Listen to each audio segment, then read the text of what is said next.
Hello, hello, hello. It's Rashida, and I'm coming to you live from San Miguel de Allende with Darlene Booth Bell. And we are talking today about how to live abroad before you're ready, before your life gives you permission to move abroad.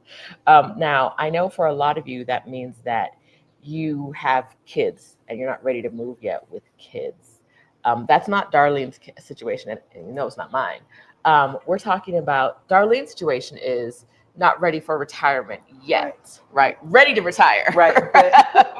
Exactly. Let's get that straight first. Right. Ready to retire, but not quite ready for retirement yet. So we're going to talk about how Darlene manages, what she does, and all the other amazing things. You guys, let me know how you're doing in the comments. Hi, hi, hi. I know I've been gone for a month. We got some cars passing, so you might hear some noise. If it's too loud, let us know, but I won't repeat anything. But we have good light here. We do. And good light is important. I like this light. Right? Can we take it home? It could be your home. Yes, it could be your home. Okay. So I hope you guys, wherever you are doing really well, and we're going to get into it. Okay. Darlene, tell me a little bit about your background. Ooh. How would you describe yourself to someone who doesn't know you? To the people who don't know you. Right. Let's see. I am an educator and a researcher professionally, and personally, a daughter, a mom, a wife, a friend, sister, and I just love to, I guess, explore and learn and live life abundantly to as much as I can. Okay. All right. So for those of you who are like, okay, I know we're talking, this is for Black women who are ready to move abroad, but not quite ready to move abroad. I'm going to cut straight to the point and tell you what specifically we're talking about. You're going to want to listen. But so I don't lose you, let me tell you now what we're talking about. We're talking about home swapping. Mm-hmm. We're talking about, since Darlene is an academic, we're talking about using your summers to your best advantage. We're talking a little bit about immigration hijinks that I think you're going to want to hear. Yes. I think you're going to want to hear some of the immigration journey. Absolutely. And what else were we talking about? I had a list. I sent you a list. I don't know. Let's see. Oh, retirement planning. How to choose your place. Yes, finding your retirement. Look at her knowing. I don't know what we're talking about. Finding your retirement location. Yes. Now, you are here this week because you think San Miguel might be one of the places that you want to live long term. Right. So I envision that retirement looks less like one place year round, and it looks like several places. Okay. And so San Miguel checks a lot of boxes, and with things changing regarding immigration, it made sense to move forward on that, even though we're not quite ready to be here, say 4 or 5 months a year, maybe 2 or maybe 3 months a year. And so until such time that we might be here, more, it still makes sense to get the residency. Okay. And to get that taken care of before things continue to change. Okay. And the we is? My lovely husband, my better half. Hi, Reggie. Hi, Reggie. We like Reggie. Reggie is my husband of, I always get it wrong, almost 34 years in a couple months. Okay, real quick. Does he get it wrong? I get it wrong. Does he get it wrong? Never. Okay, so he knows how long y'all been married. Never. And you're just guessing. I was like, so yeah, almost 34 years. But it's not about this, but great guy, my travel partner, my best buddy, my best friend. And we have one son who's 25, who also has a love of travel and adventure and abundance because he grew up with this lifestyle. So, and my parents are still living and with us, which is awesome. That adds a little bit of a interesting thing. We have parents that are well in age, but in general, they're doing well, and they're always happy for us and love to see us explore. Okay. Are you considering bringing your parents with you in the retirement plans? Now I am. I don't know if they are. Okay. They like where they are. Hmm. One of the reasons for San Miguel is that it's very close to the southeastern United States, Okay. and so I have a lot of family and friends there, and so it makes sense. Originally, our thought was Europe, Hmm. right? Europe half the year, full year, whatever. But then when you really start to get serious about, okay, it's time to really make some hard decisions. Things like where your parents, where sisters, that it starts to make more sense to think, to consider that it's not such this kind of pie in the sky. It becomes very deliberate and very specific decisions. And so San Miguel has that kind of feel of being a very sophisticated European city in its own way, and the proximity just can't be beat to the United States. Okay. Okay. So we're going to be all over the place. No specific order. If you guys have questions, drop them in the comments. I want to talk a little bit about why, in your looking at destinations, like I said, you started in Europe, you're Yeah. looking at destinations. How did you end up, how did Mexico really get on your radar? Okay, that's a great question. So, um, I have been a traveler since college. I did a semester abroad in college. I've always been interested in travel. My first introduction to travel was Europe. So I think I always just kind of swayed Europe. And then getting married, and our travels were always to Europe. And so I think it was kind of all we knew, right? It's like, oh, you go on vacation, you go to France or you go to Spain or you go, somewhere in Europe. And then I spent some time living in England for a while. I went to school in England. So I was very focused on Europe and the United Kingdom. And then during COVID, when everyone was locked in, right, watching videos most of the day, I came across some really great videos on Mexico City. It was your video. It was Picky Girl Travels World. Um, it's like, wow, Mexico City, it seems I want to go there. It seems like there's a lot to offer. And then I started, watching more videos, the Yarborough videos, Stephanie Perry's videos. And so before you knew it, before we knew it, I'm telling my husband, hey, we've got to go check out Mexico. I think it's different. It's more than what we've been fed by the U.S. media. And so before you knew it, we were in Mexico, and it was like, wow, this is great. But Okay. it was really social media and YouTube. So what you all do is so important, because I think you're introducing an audience that hadn't thought of Mexico, Thank that you. this is a viable, not just viable, but better place than maybe some of the other places that we had considered. Okay. So, because I already know this, I'm Mhm. going to phrase it like a question anyway. Um, when you were planning your move, you tried to do this in community, try to do a Mhm. move within community with other people. Uh, Um, mhm. what did that look like? And what advice would you have for people who are trying to get other people to maybe not come with them, but also make a move? Make a move. So we have a really nice community, not necessarily near us, but some near us, and some across different parts of the United States, and really love to travel. And so we started having the conversations, just quite honestly, after what's going on politically, that has really kind of ramped up a notch about, hey, where is everyone ready, right? Where's your place? Where's your place going to be? What's your plan B if things pop off? Like, what's your plan? And I think initially everyone's really excited, like, oh yeah, we've got to do it, we want to do it. And so we tried to make groups that we would meet and we would do things.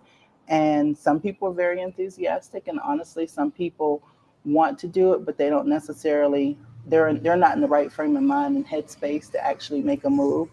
And so we tried, and it's like you bring along who you can, and whoever's not ready, maybe one day they will be, or maybe it's just not going to be for them. But I've tried to, and my husband and I, the couple, have tried to at least get the information out, right? Like if you're interested, this is what we have. So we formed a little group, and everyone was responsible for their own piece of the puzzle. And some people deliver, and I don't want to say some people did. I think they put in the work to the extent that they have interest. Mm-hmm. And so since we're very interested and we're both educators, like we never met a PowerPoint we didn't like, right? It's like PowerPoint, spreadsheets, which month, what's the Showing up to weather, the meeting right? with We the come to the letter PowerPoint. with a PowerPoint, and which month, and what's the weather look like in this month, and where are the best festivals, and who has the best wineries. And other people are like, this is our town, and it's got this population, and this is where we want to go. Right? It's like, no, information. So, and out of that activity, that group activity, there actually are 4 couples that are pursuing residency outside the United States. So I feel like that's an success, right? I feel like that's a success. But not everyone's ready. Not everyone wants to come along, and that's okay. But for us, we're getting this thing done. So come with us if you want to or not, but we're getting it done. And sometimes it just takes someone seeing your example, right? Mm-hmm. Seeing your example, doing it. 4 couples. Do you know if those other couples were taking action to make the move before you put this together? I'm going to say yes and no. Okay. The one other couple, it was actually the wife and I. Of course, it's always women, right? It's the wife and I made friends online, actually, and shared a lot of commonalities, and met several times in person, and decided to start this group. So they were already kind of considering it, but not sure where. Mm-hmm. And they actually did our first scouting trip to San Miguel. They came with us. All 4 of us came together. And then we had a meeting, and we had a presentation on Panama. And I think the others felt Panama was an easier thing to acquire, and they've decided to go in that direction. So I don't think they had considered it. Maybe, again, it's just that fuzzy feeling like, oh, it might be nice to move abroad one day. Yeah. But in terms of making concrete, specific actions to make it happen, no one has. Okay. All right. And now everyone's in the process. Congratulations. Look at you. Look at the change you're making in the people's lives. Like, that's amazing. Right. My stethoscope travels. Dr. Michelle was like, would you like to show your PowerPoint? Right. Yes. What city was your PowerPoint on? Was it on San Miguel? It was on Mexico specifically, okay. Mostly San Miguel, and I'm gonna say this wrong on YouTube. Querétaro? You said it perfectly. Oh, look at perfectly. See there, Reggie? I said it. And on Friday, you met Lamar and Angela, who are great representatives of Querétaro, and so you have even more context now because she organized an Exodus Summit meetup. It was fabulous. As a visitor in town, she organized a meetup, and people came out, and it was a great time. That's great. So, all right, I want to talk about. We're still going to be bopping around. But I want to talk about a conversation I've never had on this channel before, and that's about home swapping. Right. She's a home swapper. I am a home swapper. I was like, major home swapper. What are we talking about? What's going on? A major home swapper. So let's talk about how you got into how did the idea come about, and how did you actually decide to do it? Okay. So back around COVID, when everyone decided they wanted to be an Airbnb host, right? And so my husband and I have been short-term rental owners and hosts for many years before a lot of people got in the game. So a lot of people were kind of coming to the table. They had these Airbnbs, but the cities were changing laws about whether or not you could own an Airbnb.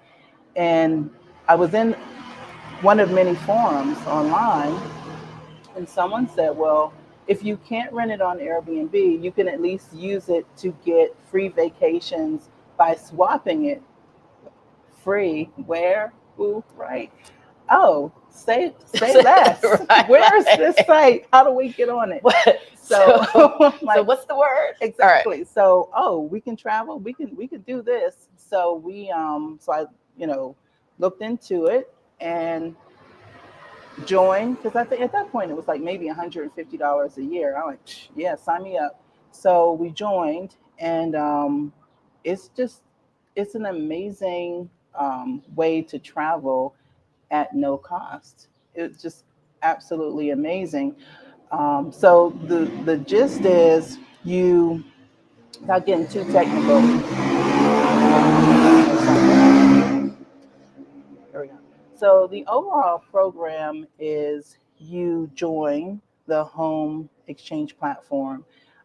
It can be just your primary residence, so you don't have to have investment properties. It can be just your primary residence, um, and you have access to, I think at this point, it's 183,000 hosts that are on this platform, and it covers, I don't remember how many countries, but it's a lot of countries of the world. It's headquartered, the one that I belong to two. One is headquartered in Paris, and that's the one that I use most often. But essentially, you're, it's like a platform where you designate where you would like to go, what cities you would like to be in, and because there's so many members, there's probably someone that wants to come to your home, whether it's your primary home or an investment property. And so you kind of make the introduction. And I think it's, if for those that are interested in the for those who do trusted home sitters, I think it's a very similar concept, right?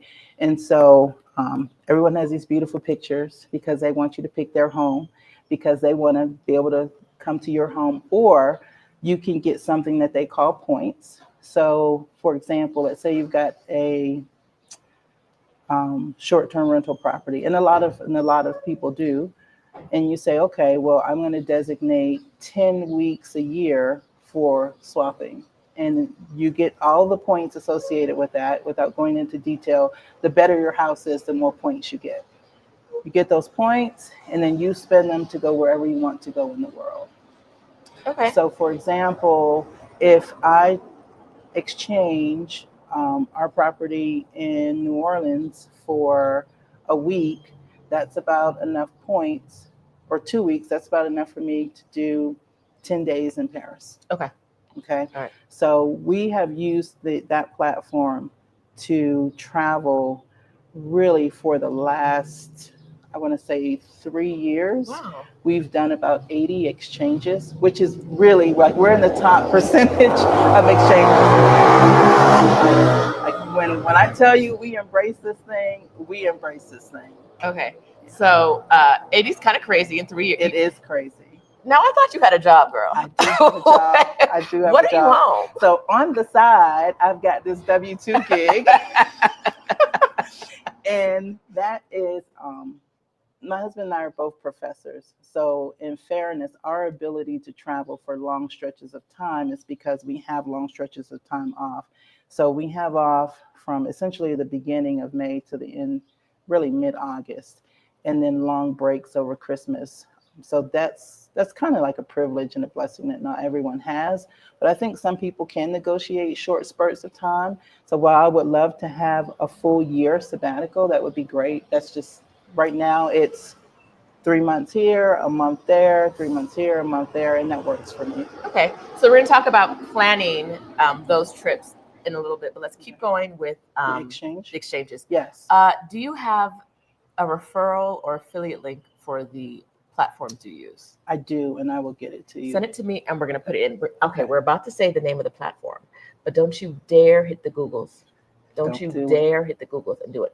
We're going to drop a link when this video is over. We're going to drop a link to her affiliate link, because she's introduced me to the concept. Mm-hmm. She's probably introduced you to the concept. So before you sign up, make sure we are helping our community. What do? We help our community, right? Absolutely. So I'm not going to yell too hard at Lamar and Angela because they signed up on Friday.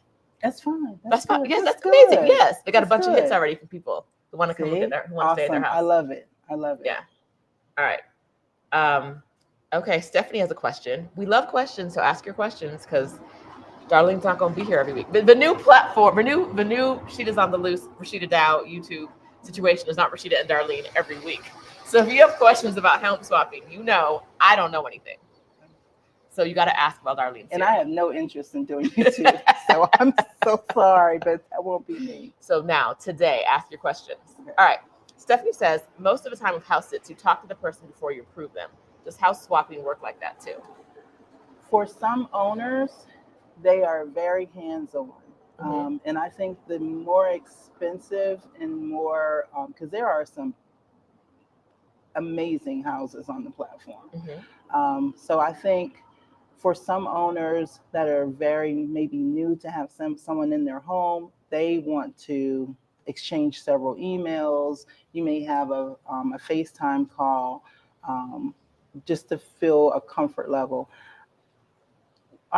The ones that we're swapping were short-term rentals anyway. Okay. So there's already a comfort level about someone being in that home that's not you. Mm-hmm. So we tend not to do that, and we do a lot of them. And honestly, I just don't have the time or the inclination to talk to all those people. It's like, and the platform itself has some insurance built in. Okay. And of course, you're never sure, but it does have some insurance built in, so we kind of lean on that. But there are owners that would prefer to speak to you or FaceTime with you. And honestly, I'm not sure what biases are for folks, and I don't trust that necessarily if I have a FaceTime with you, how that impacts how you treat my home. Mm-hmm. And so I'm perfectly happy to not FaceTime with people. That's fair. I was actually going to say, if you've thought about how being Black in America, child. It is, right? So there's a couple things that we do. One, we don't have a picture on our profile, right? Mm-hmm. So I don't know if a lot of people know this, but years ago, maybe 5 or 6 years ago, Airbnb was having issues with people turning down guests based on their profile picture, mm-hmm. especially people in communities of color. And so they actually have a rule now that you don't see the picture until you've accepted the request. Okay. So with home exchange, everybody's got the picture, right? Everyone's got the picture. And the first thing, I got an email and it said, hey, welcome to the platform. And people love to see your picture. They want to know who's coming. And I just politely said, no, due to inherent biases and, whatever. I gave them my little spiel. I prefer not to have my photograph. Is that a problem? They're like, no. I'm like, okay. All right. Okay, so tell us, the cars are fine down there, but the trucks and them dirt bikes, they're making all the noise. Okay. Tell us if have you had any, what's the highest high you've had in a home? You've gone either in your home or a different home. Right. The highest high. I'm honestly, there have been some good ones. The one that stands out to me was last year. We went to Marrakesh, Morocco, and we stayed in a villa that had a private pool. And also there was the sweetest home manager there who we gave her a list of what we wanted for our meals, and we paid for the food. We went shopping and she took us to the local market, and she cooked for us each evening. She held cabs for us, and we just needed to tip her at the end. So we've got like private pool and and there was a masseuse that would come to the house. There was a I don't remember the name, but there's something where they'd have this like scrub on your skin. The hammam? The hammam. There's a hammam room in the house. Exactly. The hammam room and the housekeeper and a pool. And it's like, you didn't pay for any of it. We didn't pay anything for this. Okay. So that probably was because of all of the amenities that were included there. That was pretty fascinating. Okay. We got to do that. Now, what's your lowest low been? You knew that was coming. I did know that was coming. And I'm going to share two. Okay.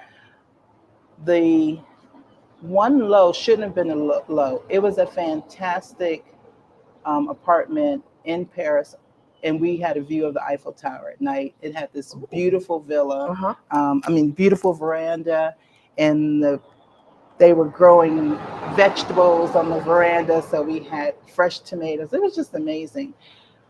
But they had 3 cats. Mm. So sometimes exchanges, they do leave their cats. Rarely, we've never encountered a dog. And it's disclosed in the profile. And we're generally okay with cats. We kept cats before. Those cats were the rowdiest, partyingest cats. They partied all night long. And besides the fact that the housekeeper would come once a week, but by the next day, everything would be covered in cat hair. Okay. But at night, they would jump on the tables. We would get up the next morning, and there would the tablecloth would be on the floor. Okay. And then one night, I went to the bathroom and forgot to shut the door. And when I came back, that cat was in my spot. It's warm. It is So- warm in this spot. Where do you? So it was hilarious. It was so ridiculous that it was hilarious. But then the second one, which we just could not stay, we went.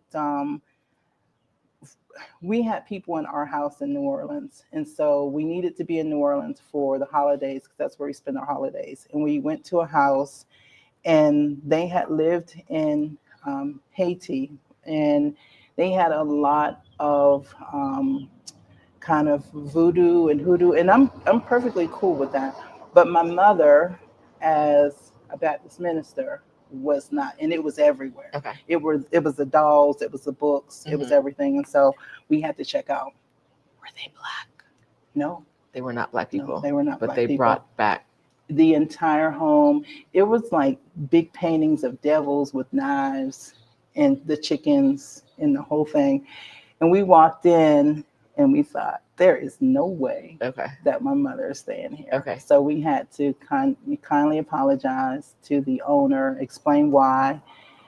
And we left and went to a hotel for that week. So Now, when you were okay, what platforms?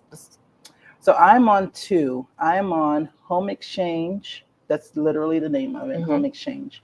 And not only is it a platform, there's a Facebook group and all that good stuff. Okay. And then I'm on another one called People Like Us. And I have not had as much luck with that one because of the way it's formatted. I've been a member almost a year, and I really haven't. So it really works best if you want to specifically go to someone and they want to come to you. Okay. And that's more of a unique situation, but you get more opportunities to travel when you can have people come to you one and you go to them later, or you just accumulate points and go wherever you want to go. Okay. Now Those are the 2. So the house with the spiritual items Right. was on Home Exchange. It was right? on Home Exchange. Could you see in the photos? Good question. So in retrospect,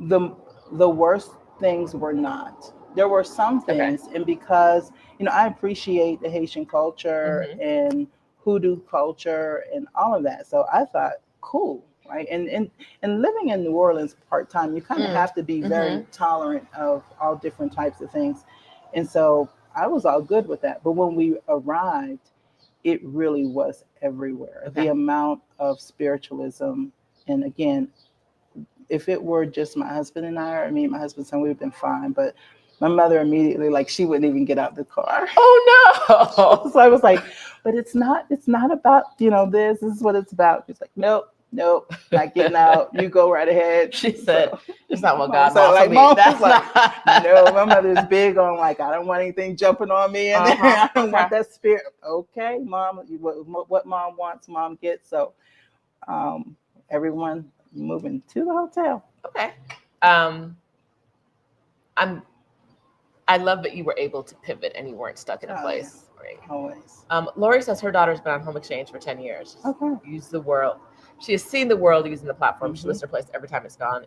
It's gone, even if it's one night. Oh, so you can do like a one night? You can do a one night. There's some owners that won't do 1 or 2 nights because it's kind of a heavy lift if it's their personal residence. But when it's someone that's home exchanging a second residence, it's no different for them than if they were renting someone. Okay. on the platform. So normally there's some sort of cleaning fee. Oh, okay. And normally it's going to be less than $100. Nice. It's always, sometimes if it's in Europe, or it's like the one, we're actually in a home exchange now. We're in a casita in San Miguel, and the cleaning fee is $20. Okay. Yeah, it was 100. Yeah, it was $20. It's fine. Okay. Tracy and Dee have seen you outside. And I'm always like, oh, I know them. Yes. Okay. So you put the second home in New Orleans, which I'm like, how do I get to that second? Hi. Stop it. Hi, friend. Stop it. Hi, friend. How do I get to the second home? Okay, but you're retired. You're retired. Not that you're still not stacking, but I'm saying, how do I get inside of your home? Oh, your easy. Hi, friend. Easy. Easy. But do you put your own the home you live in? Do you put the home you live in on home exchange? Yes, and this is kind of a strategy, right? So, if I'm going to let you come to my fabulous place, I want to know you have a fabulous place. Okay. And I'm not sure I like that, but that's just the way it is. So my primary home is a nice home. No other ones are nice, but they're nice, but they're not over the top. So my primary home is on home exchange because when people look at my profile, they're more likely to see a nice house and think this person can take care of my house. Okay. Okay. Oh, because is it nicer than the house in New Orleans? Yes. Okay, because the house in New Orleans gets the wear and tear and it's kind of generic, etc. It's a 2-bedroom, 1-bathroom. Okay. Double shotgun. Okay. So it's a great house. We love it there. I would move there in a minute, no hesitation. But Myrtle Beach, it's less expensive. There's more land, so you can have a bigger house. So we have on 2 occasions have exchanged it, and I'm always really gung-ho about it. You see all the points, it's like, ooh, someone's going to come for 10. Ooh, look how many points, where we're going to be able to go. My husband's always like, now, you do not want to do that. And the two times I've done it, and each time there's been no damage, there's been no complaints, nothing like that.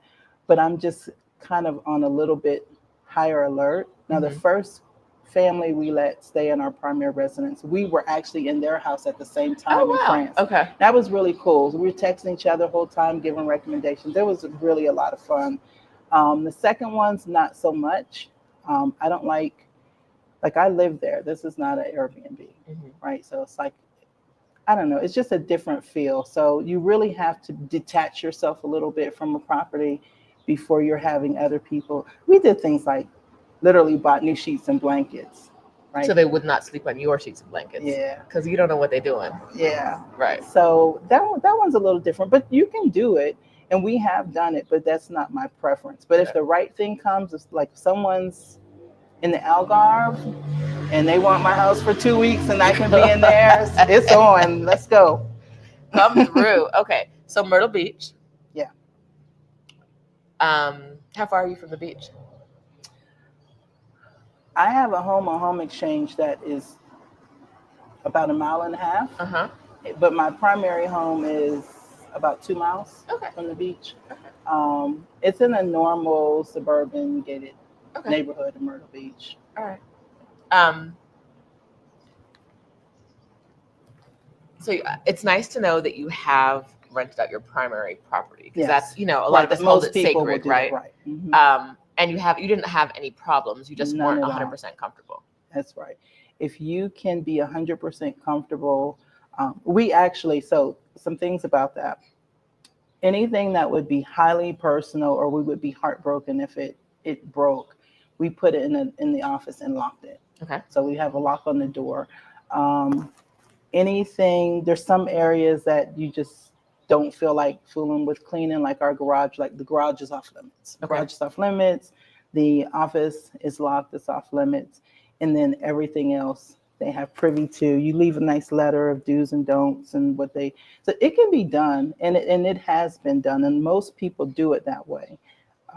So it's perfectly fine. You just have to be okay with letting someone else in your house and vetting them. Okay. And Oh, and let me say this, home exchange has a review process, very Oh, similar to Airbnb. okay. You're reviewed as a host and you're reviewed as a guest. Oh, that's And nice. so if I'm going to allow someone to come to my primary, it's going to be someone that has 10 exchanges, all 5 stars, people who make comments about how wonderful they are, then yes, they can come. Okay. If it's a first time exchanger, no, that's not happening. Okay. Um, I love this, and I think that you are opening the door for a lot of women to think about things they haven't considered before, think about new ways to travel. I want to talk about your exchanges abroad. We've talked about you Mhm. letting people in your home, in your rental homes, etc. Let's talk about where you stayed. So, what are some of the cities in the world that you've used Right. home exchange? So I mentioned Marrakesh, um, Bath, England last year. Um, where else? Honestly, in the U.S., I've actually done Napa Valley twice, San Hmm. Francisco, Asheville. Let's see, more international ones. I mentioned Paris, and lots in Paris. We do a lot in Paris, and Mexico, Mexico City, San Miguel. Uh, I would have to really think about it a lot. Okay. I've lost track, No, it's honestly. that's fair. But this summer, when we leave San Miguel, we do a home exchange in Cape Town for 2 weeks, Joburg for 2 weeks, and Paris for a month. All on home exchange, $0. What? Okay, so why don't I have a home that I would let strangers And stay it in? doesn't have to be a home that you own. You can do a rental. You can do a rental? Yeah, Okay. you can do a rental. Okay, that's good to know. Uh all right, so you can do a home exchange in a rental. You don't have to Mhm. own it. It can be your primary or secondary. You can see reviews. Yes. Who is home exchange not for? Who would you tell, like, as a friend, be like, no, girl, that's not for you? Right. So, and I have experience with this with a family member. If you are not really detailed about how you leave your space, Hmm. not just your personal space, but someone else's space, this is not for you. Like people are pretty ticky about their property. So for me, making sure that the trash is taken out, if they've asked you to throw a load of Hmm. clothes in the, not clothes, but the linen Sheets, and the yeah. sheets before you leave, like just some basic things. If you're not okay with that, if you're going to leave someone else's house like you would leave maybe like a hotel room, then it's probably not for you because people like it's like camping, right? Leave no trace. You Hmm. go, you stay, the house looks like it did when you got there. Everybody's cool. So anyone that can't really commit to that, if you're a person who likes luxury on their vacations, like I always categorize it as I'm a traveler, not necessarily a vacationer. Like, and I understand vacation, you need to get away, life is hard, whatever. I really don't feel like that. Like, I travel for abundance, I travel for exposure, I travel for adventure.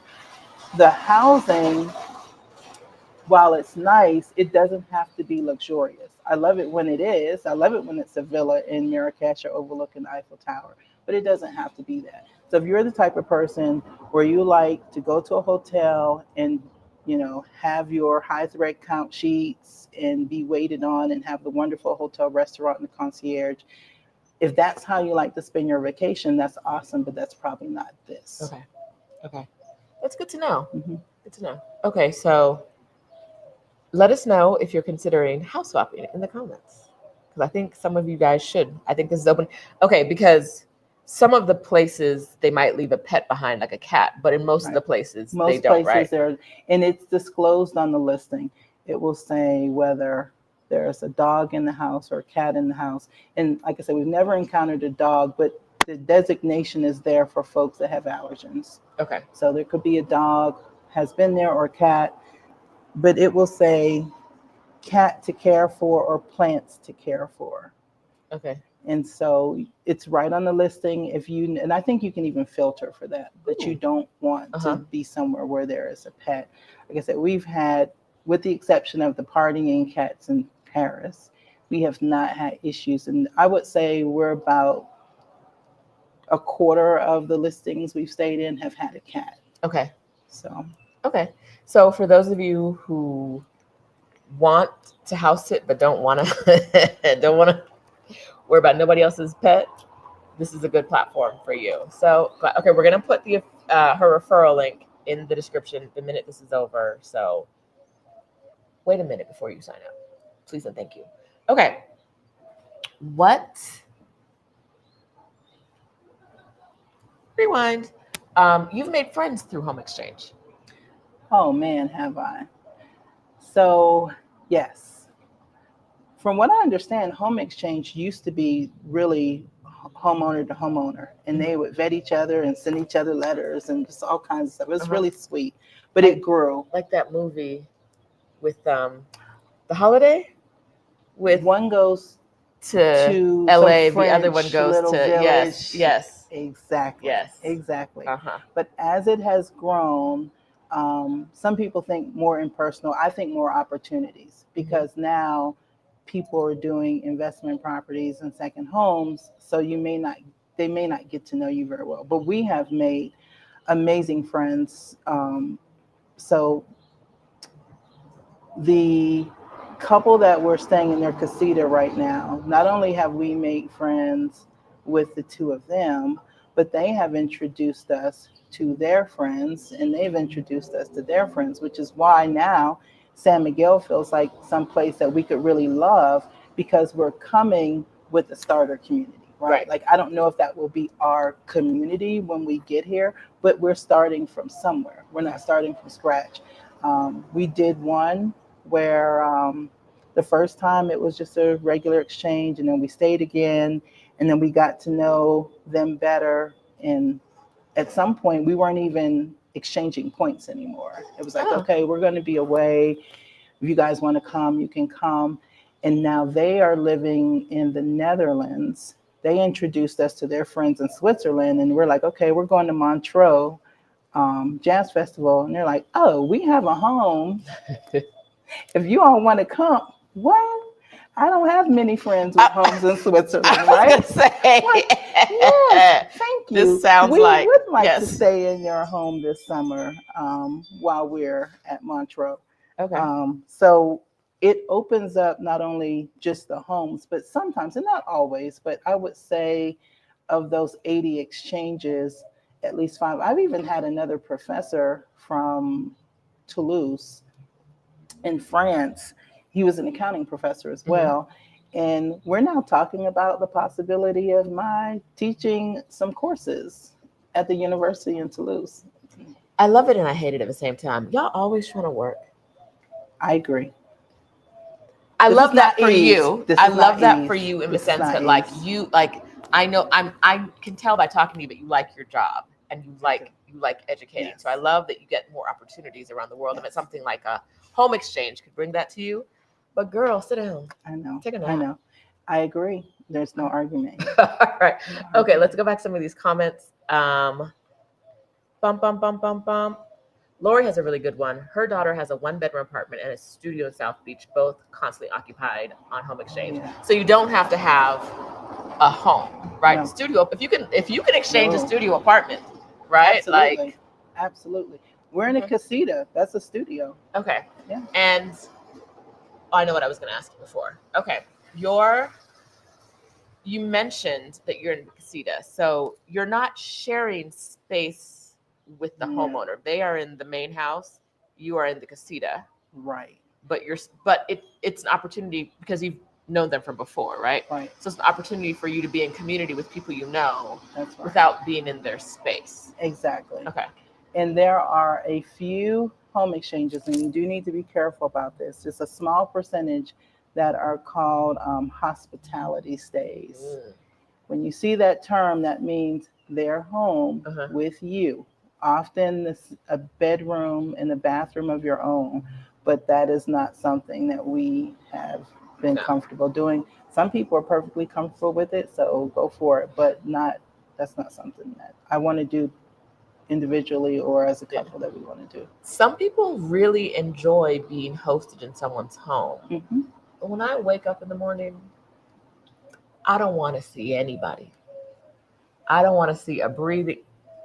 Sometimes if I have a when I had a pet, not even a pet, why are you breathing so loud in my ear? Right. Why are you sitting? Yeah. No, stop it, right?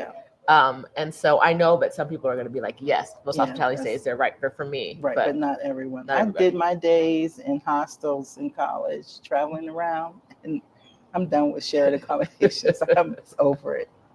All right. Cynthia wants to know, if I'm going to rent a property, what role would the actual property owner have? So this is not, because this is not a financial or income generating activity. Most people, if asked, to say they have friends coming, which is really what it is. You have to show that you have some, that you're allowed to be in that space. So for home exchange, if you're a homeowner, you need to send some sort of utility bill. And if you are a renter, you need to, I think, show your lease so that it shows that you have the right to be in this space. And in terms of, I don't, like, unless you contact your landlord when your friends are coming to visit you, I don't know that you contact your landlord because you have a home exchanger coming. It's the same idea. But they don't have to be in contact with the platform. The No, platform's not going to call no, them. no, no, no, Okay.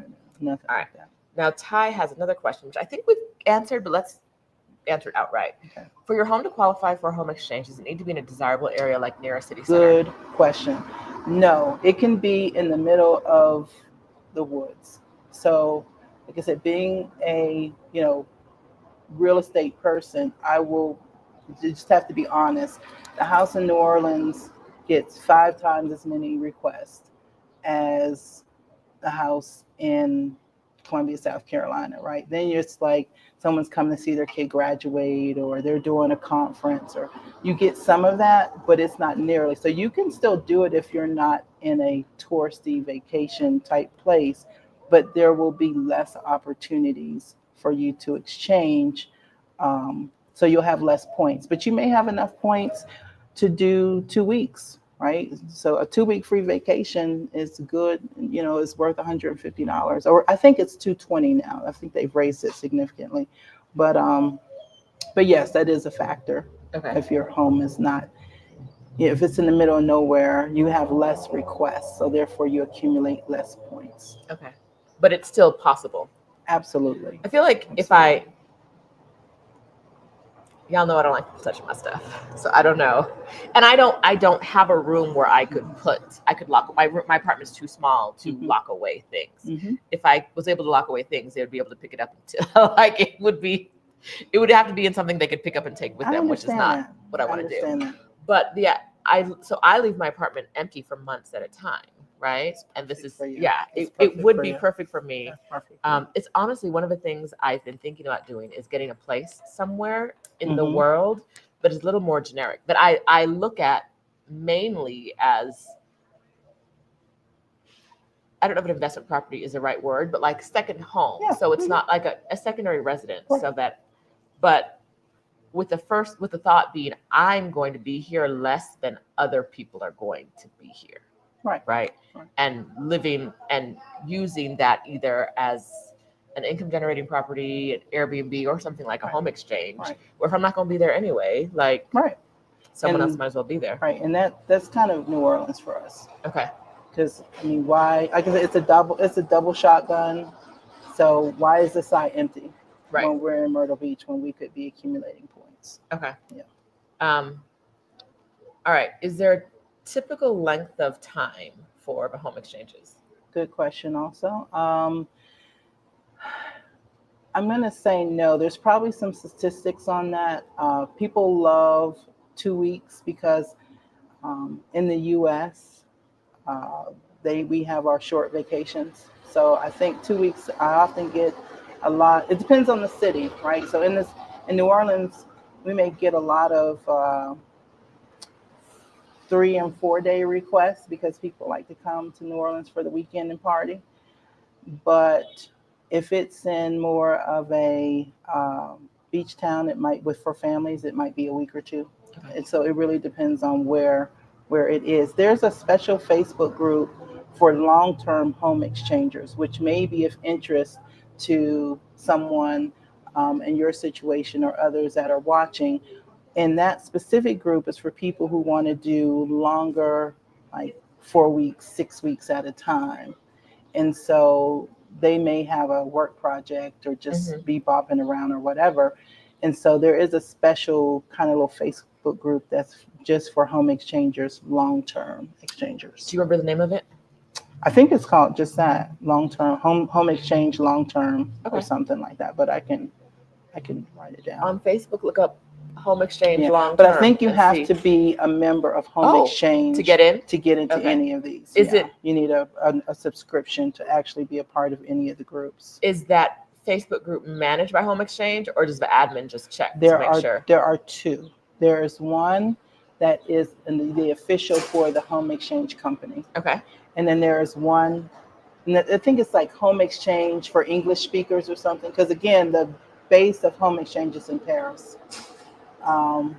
But then there are some other ones that's just generically for anyone, and I don't think you need to be in a subscription service. Okay. All right.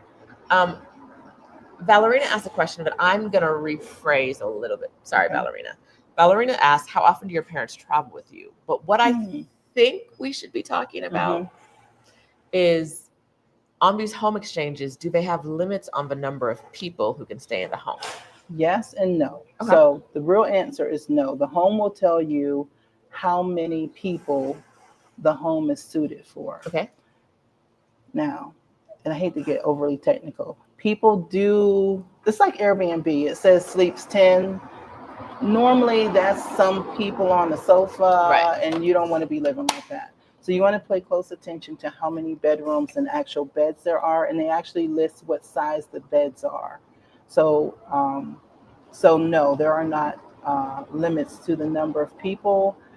I think I have had as many as 8 in a home exchange, but it needs to be a large home, and it's well suited for your group.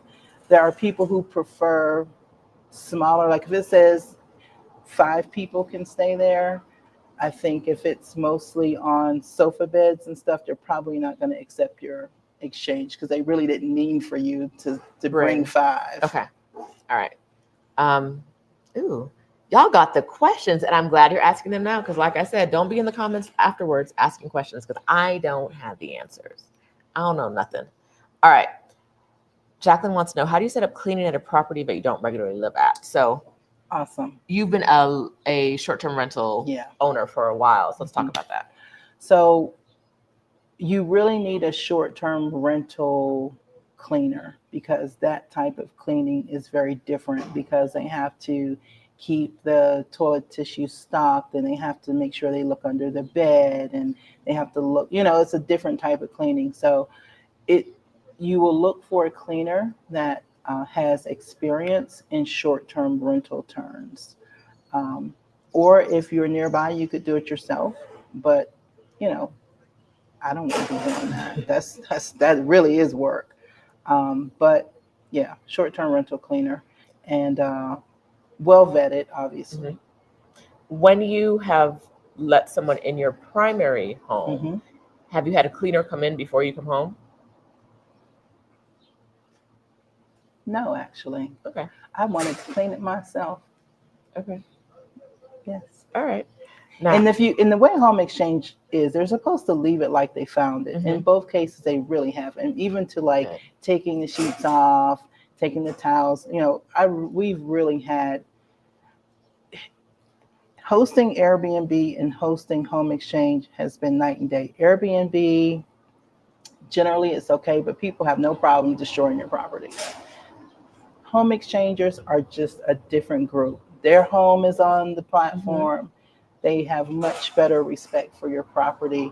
I would, granted, there's no money exchange, but it's like money, right? Like if I can stay 3 weeks, or in this case, 2 months of my summer and not have to pay, there's a value to that. Okay. Yeah, that does when you put it like that, it does make sense that the home exchangers would be a little more careful in your house, because you don't want that bad karma of wrecking someone's house coming back to you. Absolutely. And they know what it's like to own a home and trust someone else with Exactly. it. This is not 10 college kids on spring break that have only lived in dorm rooms. Which I guess is another question. Mm-hmm. Have you had experiences, I'm going to guess in New Orleans, Mm-hmm. where one person rents it but another person shows up? Like parents rent it and then send their kids. Home exchange, not that I know of. Okay. And if it happened, I'm glad I don't know about it. But no, not that I know of. No. It's against rules. It's Okay. against the rules. But I find with these things, I don't know. I just, whatever. Whatever. Yeah, it's like whatever. They left. The cleaners cleaned and everything looks good. If you stayed or your sister stayed. Okay. But you haven't ended up on home exchange with 10 college kids cramped into No, never. Airbnb? Because yes. Okay. Yes. Okay. On home exchange, when you're ready to say yes or no to an exchanger, you read those reviews like nobody's business. And almost everyone has a perfect 5, because when I say light touch, exchangers keep a light touch, because we know 1 or 2 bad reviews could mean we could never travel again. Okay. And so we're not, and it's not an uptight thing like, oh my God, I got to be so afraid. It's just being respectful that how would I want someone to conduct themselves in my property? That's how I'm going to conduct myself in theirs. Okay, that's good to know. Ty has another good question. Do you let your home exchange guests use your car while you're gone, or have you ever had a car left behind for you to use? That is an option. We have not done it, although it has been offered to us. Okay. There was a family that wanted us to come for a month to Cape Town. And at first it sounded like the best thing, and they were going to leave us their car and all kind of benefits. And it would have been our first exchange with dogs. And after we read the list of, there was a reason why they were leaving us that car. Those dogs had to be taken around like children. So we elected not to take that. But yes, some people do leave their cars, especially if you're leaving a car for someone, they will often leave their car for you. Okay, that's nice. Mm-hmm. All right, Mosen wants to know if you would consider home exchanges to be safe for single women. Oh, absolutely. Yeah, there's no reason why it would not be. Yeah, definitely. We've had lots of single travelers, single women groups, 1, 2 in our home exchanges. So yeah, no reason at all. If you would stay in a hotel in that city, you can stay in a home exchange in that city. You just need to know, be kind of specific about where it is, because again, these are normally residential areas. Sometimes they're right downtown. Like we stayed in December in Barcelona, and it was like right in the middle of everything. Sometimes they're kind of back in the neighborhood. So you want to ask questions about where it is and make sure that you feel safe, and about walking or taking public transportation from that part of the city. But I would think your normal precautions about travel would be the same here. Okay. Y'all are coming with the good questions. Thank you, because I didn't think about half of these things. All right. How would a newbie get an opportunity to stay in exchange? When you're starting out, and Right. if you need the 5-star reviews for people to take you, and you already said you're not letting somebody with no reviews be in your home. Right. How does a newbie start on this? So tips would be, look for a home that has a lot of exchanges, because it probably indicates that that's not their primary home. And so they're going to be they just want you to come in and not destroy their home. If it's someone that's been on the platform for 3 years and they have 3 exchanges, that's probably not going to work, because as a primary homeowner, they're doing 1 or 2 exchanges a year. They're going to be very, very picky. But they still might, right? They might ask for a FaceTime before they approve. They might, want to have a phone conversation. So it's possible. I mean, we started 3 years ago and I don't even remember the first one. I think the first exchange we did may have been New Orleans. I'm not sure. But yeah, we got started and people join all the time. But yeah, I think it's okay it is okay to have none, but you have to look at the home. If this is a 5-bedroom home in Dubai, right? And you have no you have no references, and you have 5 people coming, they're going to be a little bit shy about that. But if it's a house that's a 2-bedroom condo in LA and they've got 50 exchanges, you'll be fine. Okay. Now, if I got on the platform today, Hmm. I have 0 points, right?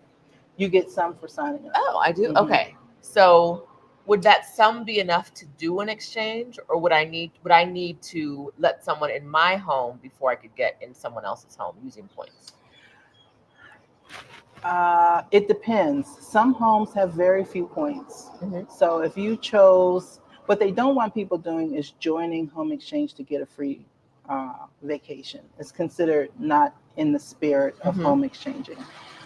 But, and I don't remember exactly how many you get. I think it might be dependent on the home you're exchanging. Okay. But I think you have enough to do at least a weekend somewhere to try it out. Because I Okay. think it might be something like 500 or 1,000 points.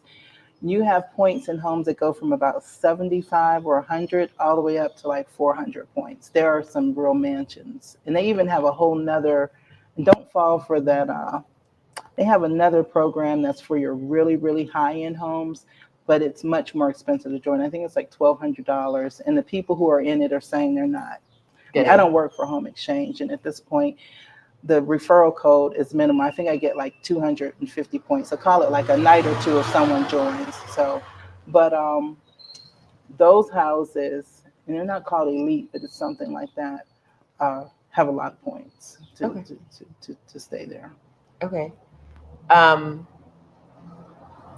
it sounds like, without putting words in your mouth, it Mhm. sounds like you would recommend the home exchange program to other people. I would. Like I said, if you like to go on vacation and be pampered in hotels, it's not going to be for you. Hmm.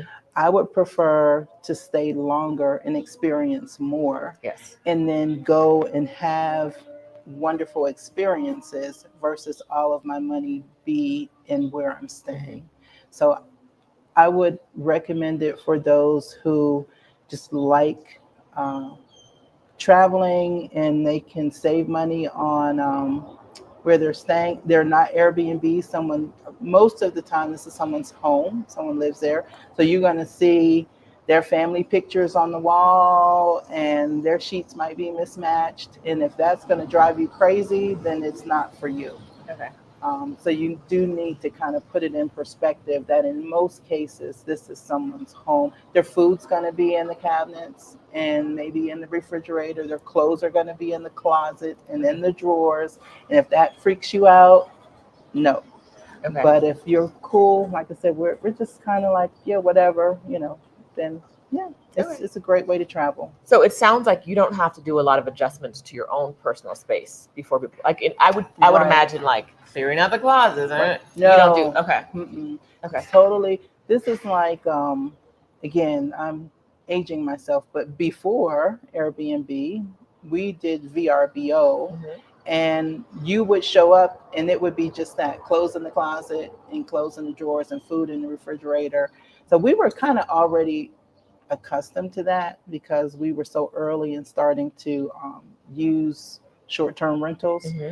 Um, but not everyone is, and for some people, seeing someone else's open cereal box or open gallon of milk in the refrigerator, that's not something they want to see. Okay. Now Angela just signed up Friday, so Yes. 2 days ago. Hey, Angela. And she said that when she signed up, she got 500 points for signing up and Thank you. completing her profile added 750. So Thank we you. don't know if that's because of her space, but she got 750 because Angela lives Thank in a you. lovely home. Ooh. Or if that's the number for everybody. It's But around that's 1,000. okay. It's around 1,000. So yeah, that sounds about right. Perfect. Um, okay. So y'all are out here making plans. Abba was saying earlier, but she lives in Detroit and no one's coming to Detroit. Someone's gonna come to your house. Not true. Someone That's has to not true. someone might not want to come to Detroit, but they have to because family, something, That's right. reunion, la la, Yeah. right? Yeah. But if you're close to a golf club, I would definitely put that on there all the time.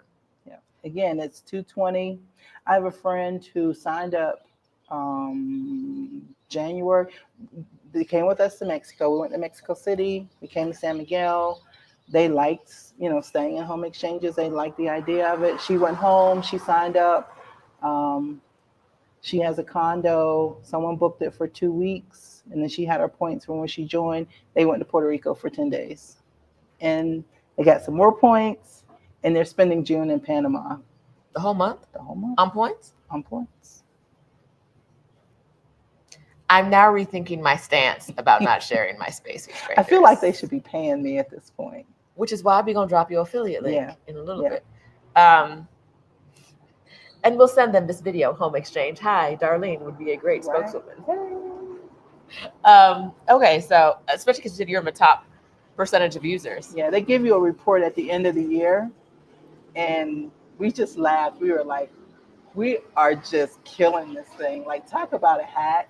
We just laughed. Okay, so if you have more home exchange questions, drop them here. We will get to them. But for now, we're going to change gears a bit. I'm going back to my list of things we're going to talk about. Oh, right. What are we going to talk about? First I want to talk about Miss Darlene is a member of Exodus ASAP, which is Exodus Summit's coaching program. Yes. And you have, I found out the other day, I thought you were old school in the community, but you've never been to a summit before. I have never been to a summit. So how did you end up how long ago did you join the Facebook group? I was even late to the Facebook group. Maybe the end of 2024. Okay. It was all YouTube. Okay. It was on YouTube. How did you end up in ASAP? Our biggest cheerleader, Amina, is here. So I think the group, it's my opinion as a user, is good for two types of people. One, you have no idea what it is you want to do, where you want to go, and how to get there. It's perfect for that. But then I think there's a group of us, like, I pretty much know those things. Maybe you even lived abroad before, but I need a smaller community where I can be encouraged and where I can be held accountable for doing the things that I need to do to get it done. And the second one is me. Okay. So I felt like, okay, if I'm in this group, essentially, if I'm paying my money, I'm going to take advantage of it. And I'm going to watch the videos. I'm going to be involved in the community. And so it wasn't as much. And although I have learned, even as someone who's lived abroad, studied abroad, traveled abroad, I'm still getting something out of that membership. So it's not just for newbies. I have been held accountable for finding out more about healthcare, right? And had to report back what I did about decluttering I'm not going to say hoarder house because it's not that bad, but if minimalist is here and hoarding is here, we're like kind of pack rat. We're like right around the 6. I like to call it maximalism. Thank you. I love we're that not too. going to put any negative words on it. It's just, I'm a maximalist. Sounds like you are one too. I love that. All right. So getting that down to being able to exit in just a few years for retirement is a job. And that is the biggest job. And it's kind of a head thing.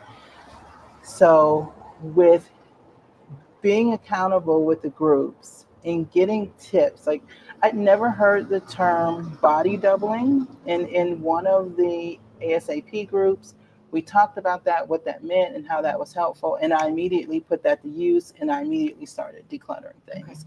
And I immediately was cleaning out my closet. And yeah, I might find out more about healthcare in this place. But if you know that in 2 weeks, someone's going to be asking you what you found out about that, then okay, now I'm really finding out about this thing. So for accountability, for tips, it has been it's been nice for several months rather than just watching the videos and lives. It's been nice to be a part of that group. Okay. And June,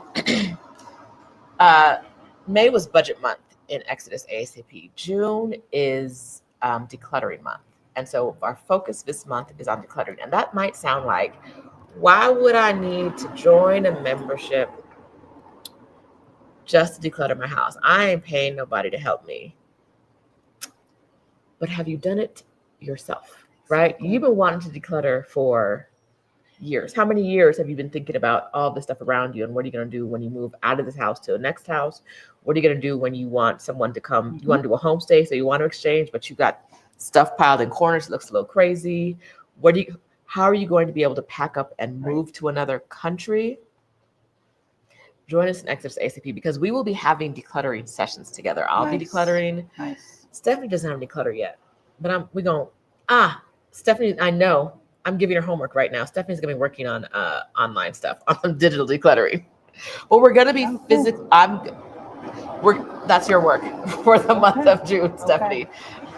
We are going to be decluttering together as a community and having sessions and taking the advice of people in the past who've come to Exodus Summit, like Kristen Ivy and Christine Platt, the Afro-minimalist who talked about decluttering and living in a really, how like less clutter brings more clarity. We're gonna be taking the action so that at the end of the month you've made a significant change in your own situation. So if you are interested in decluttering and you're still like, I don't know that I need help. If you haven't done it yourself, you need help. Absolutely.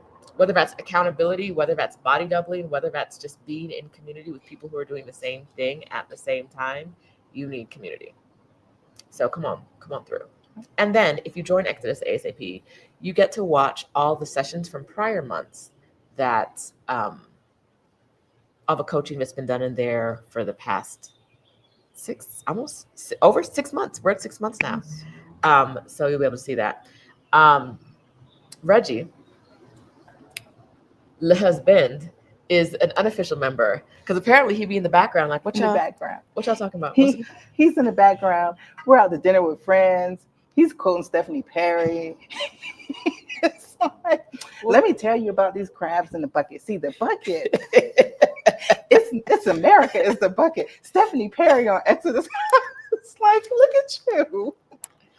Yeah, he's an unofficial member, stalker, wannabe, but not member, on camera. But not you're not gonna see him. No, he's very respectful about spaces that are not for him, and tries to be very respectful of that.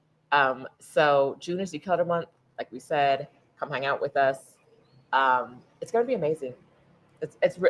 Decluttering is the kind of thing that is so easy to say, I'll do it later. And if you've seen me talk about my storage and cleaning out my storage, you know. She didn't just say storage, did she? Did she really? You just traumatized. I traumatized. It's my own personal trauma. I'm sorry, I didn't realize. You got some storage trauma we need to talk about? I'm not a therapist, but I can pretend to be one. Multiple storage units. Oh, child. There's a reason why I'm in ASAP. Multiple storage units? Multiple storage units. We'll see you in Decluttering Month. Yeah, we won't talk about unfortunately, you won't see me live because I'll be in Cape Town in June. But when I come back, the benefit of it being taped is I can just come back and check in. Spending 1 month decluttering will save you thousands of dollars in storage fees. Absolutely. Yes, it will. I paid so much in storage fees. Absolutely. Multiple storage units? Oh, I know you got trauma. Woo.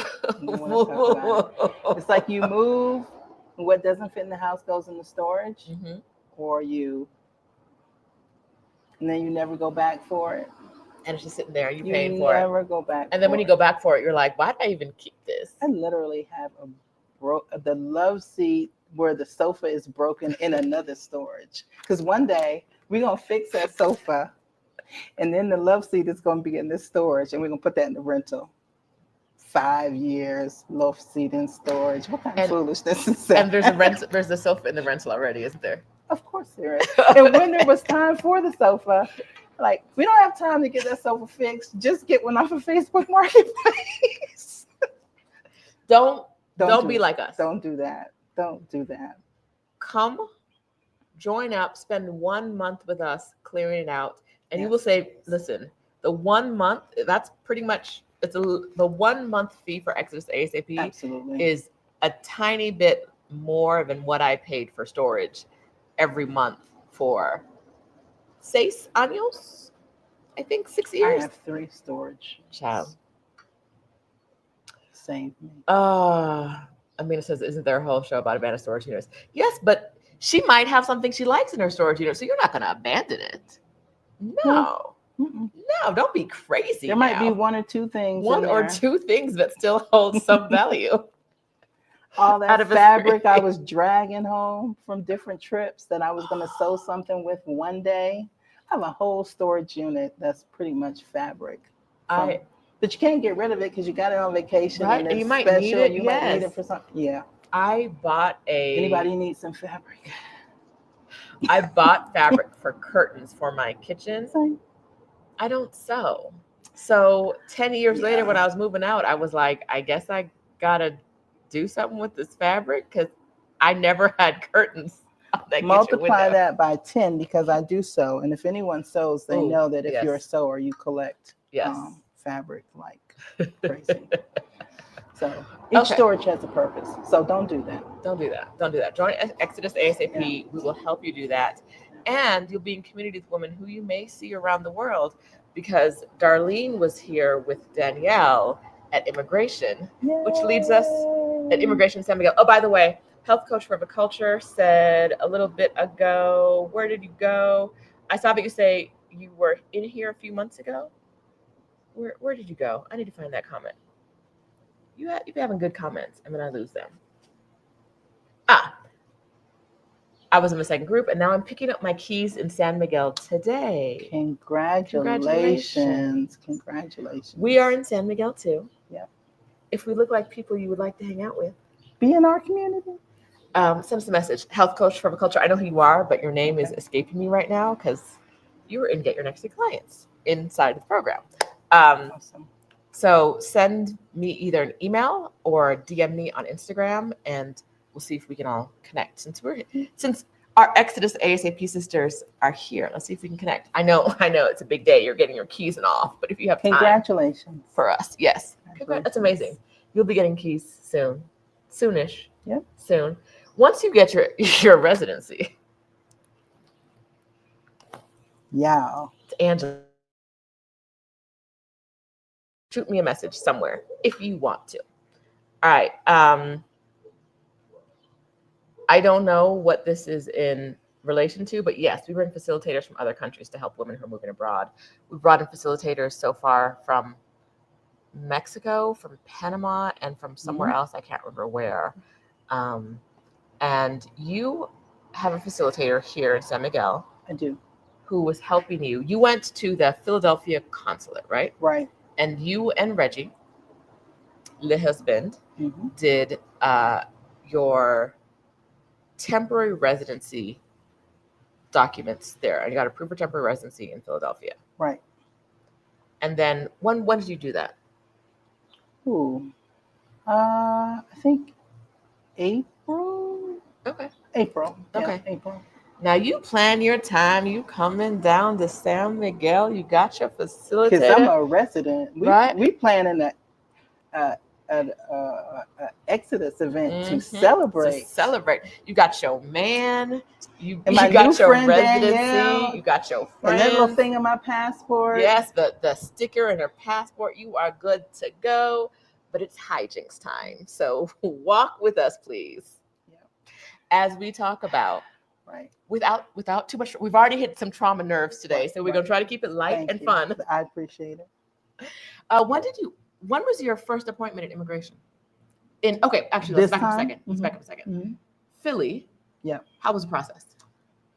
Easy peasy. Loved them. Alex, right? Alex. No complaints. Everybody loves Alex in Philly. Yeah. Okay.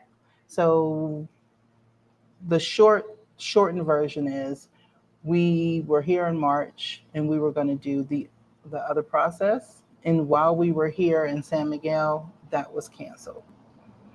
The RNE. The RNE was canceled. So you were here with an appointment to get. Right. Okay. Right.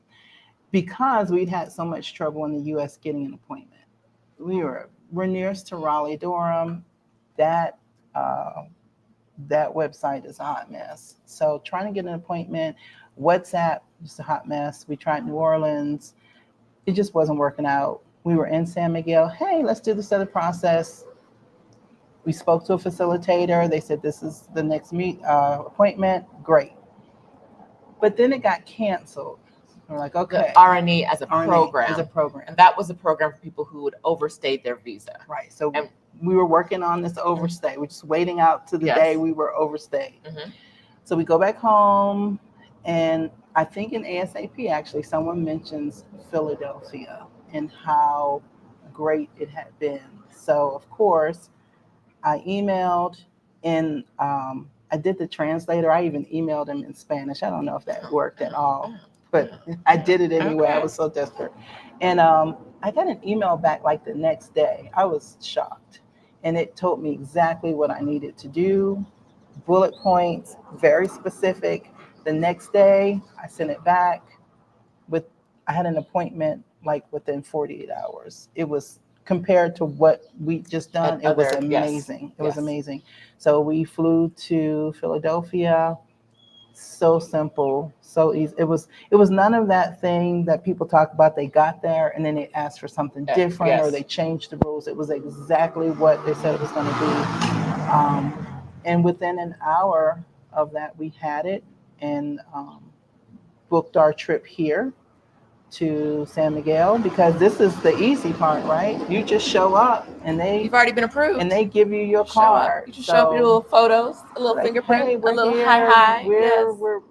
But it did not go smoothly. It has not so far. We still are working it out. We started about a week ago yesterday. When we got to the airport, they told us there was a problem. Of course, everyone's speaking Spanish. Oh, wait. When you were coming through, when you hit immigration in the airport, I didn't know this part. Yeah. You hit immigration in the airport, and they were like, he's looking at this and looking at that. And when they start calling people over, and those people start calling real fast too. And we're looking around, there's going to be issues.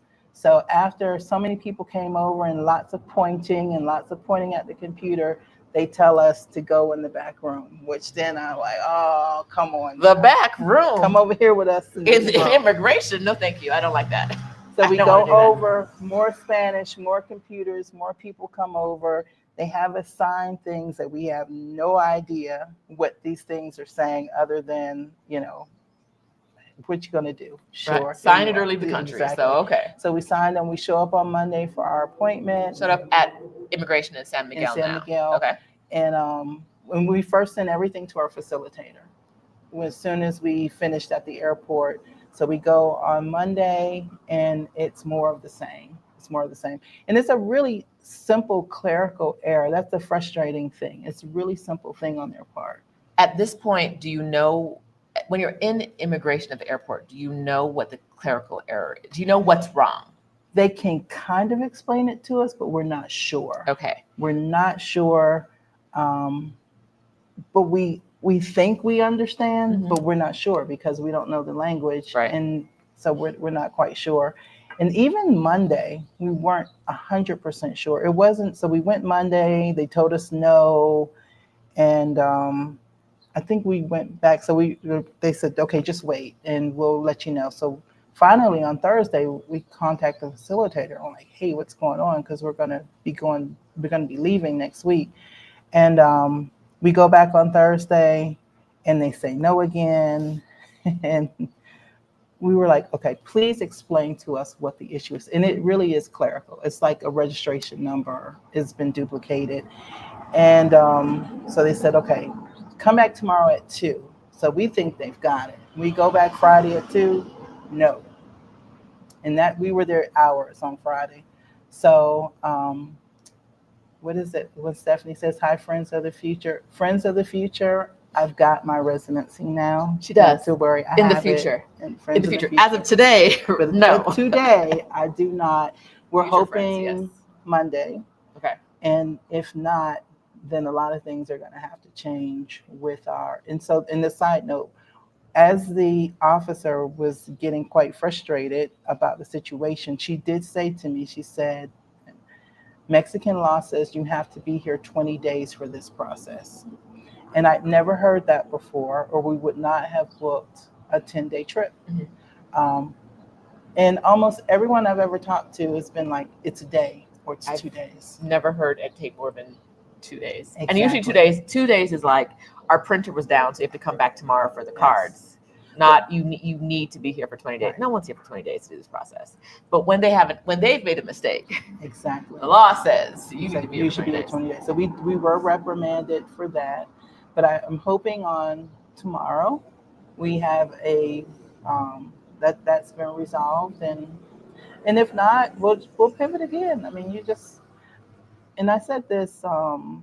I've been saying this. There are people who try to immigrate somewhere else, and they have grave issues like hunger, and they're poor and they're homeless and all kinds of things. This is none of that, right? This is just an inconvenience. So I'm just grateful to have the ability to have options. This being one of them, and we'll just roll with it. It'll be fine. So, without going too deep or giving too much information, but I know someone's going to ask because they're going to think, how can I avoid this happening to myself? Right. Because you applied with someone else, some of the information got duplicated. It was the person, and this, we're not sure if it happened in Philadelphia or Mexico, so I don't even want to say who did it, but they took my number and copied it into my husband's registration number. So we both have the same registration number, which bounced us both. Right. And I'm like, if one of us should be able to get it, no? Because if one of you got it, then the other one could get it through the marriage, family reunification. Right. But you're not gonna give it to either one of us, because and our facilitator told us it's that little QR code. And no one would have known this until the moment they knew when we got here. And they scanned it. And they scanned it. No one could have read it. The copies that we sent to our facilitator, she wouldn't have known. It just really was unavoidable. So there's no one to blame. It just, things happen. Okay. And your facilitator, are you comfortable sharing her name? Oh, sure. It's Sonia Diaz. Okay. So Sonia Diaz and San Miguel de Allende is who you're working with. Yep. And how's your experience been? So far, it's been good. There's nothing that I can say this was her fault. And each time we've been, she's come, she's come, and she's, it's interesting. You're not really allowed to come in and petition on your behalf, which I thought was a little bit odd. So we're just in there. My husband speaks this much Spanish, and mine is here because, of course, we were going to France, so probably Francais. Spanish. Okay. No. So I need to work on that. But anyway, you don't know what's going on. But again, it's not scary because at the end of the day, again, it's an inconvenience. And so, yeah. So Stephanie is a little late to the party because our good friend Danielle joined us for the Exodus meetup on Friday, which was her birthday. So happy birthday, Danielle. And she already got her residency. Yeah. They were doing it at the same time. Yes. Danielle and I were there together on Monday and had planned our several celebrations. We had like this wine dinner. We did a lot of things. So celebrating, and I'm still celebrating for her. And I'm very excited for her. And again, in the future, I have mine too. So yes, celebrate that. We're celebrating in advance. Absolutely. Celebrating from the front. Yes. So hopefully that is something that will be worked out, because you have a deadline, because you get back to Myrtle Beach, and then a couple of days later you're on your way to that, is it 2 months trip between South Africa and France? Yeah. I do. So being the planner that I am, when I return from one vacation, so I don't get overly depressed, I start planning the next vacation. Yeah. So like a diligent planner, last August, I booked out this Myrtle Beach to Cape Town to Joburg. I planned this out. The tickets are purchased. Everything's ready to go. And so when this woman's saying 20 days, I'm like, do you know how much travel I've got to unwind? So I'm hoping that this will resolve itself before I have to start unwinding that trip, because that was more than a notion. Right.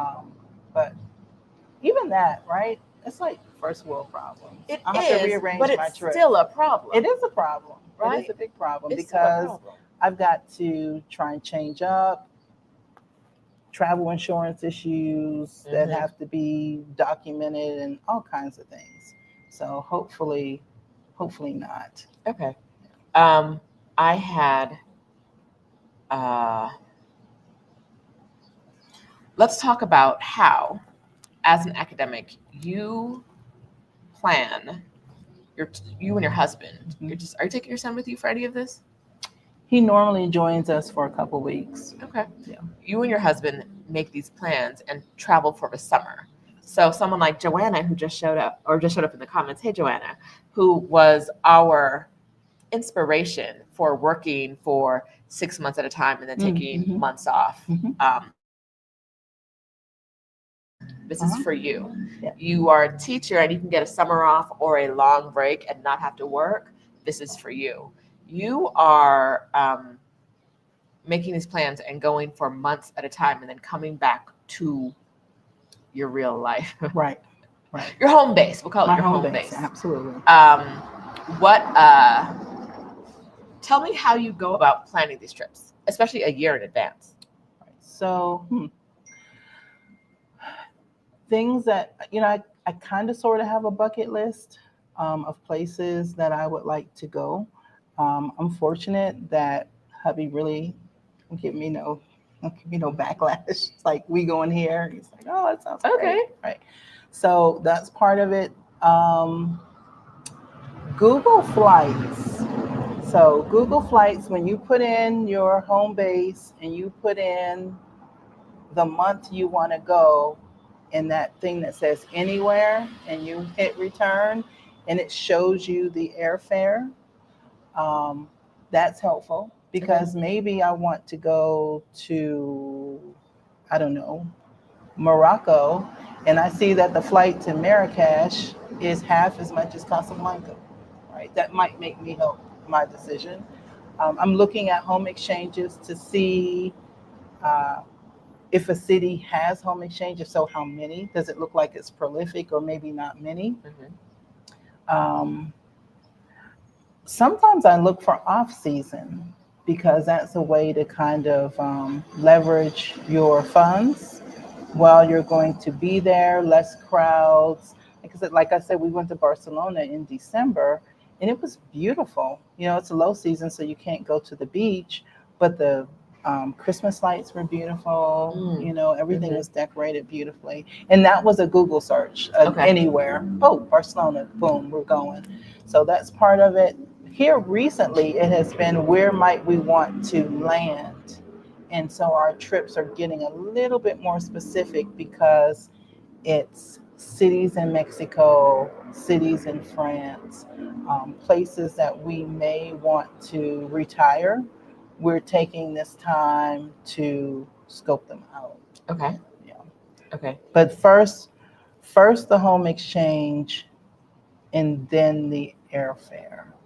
Okay. So you look to make sure there's an exchange that you like. Right. If that's a priority, which that's a priority for us because that's how we're able to leverage and go so many places. So I'm looking at the airfare on Google Flights. I'm getting a feel for what's, reasonably priced.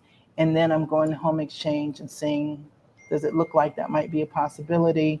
And then I start booking things. Okay. What's life for you what's life like when you leave your home for 2-3 months at a time? Okay. So with your husband, everyone's gone from the home. Right. We have friends that are very close by. And so we have actually considered joining Trusted House Sitters to have a house sitter. But it really is about friends that are close by who are just gifts that come and get the mail and go inside. The neighborhood's fairly secure. Vera's very secure. So we don't have security. It's more like, the lawns is on auto drive, so we don't have to worry about the lawn. Auto drive? Meaning they just come automatically. Okay, Right, so the gardener comes. Yeah, we get all that's going to happen. A friend is going to pick up mail, and come inside, just take a look, make sure everything's okay. And sometimes family might come because, again, we live near the beach.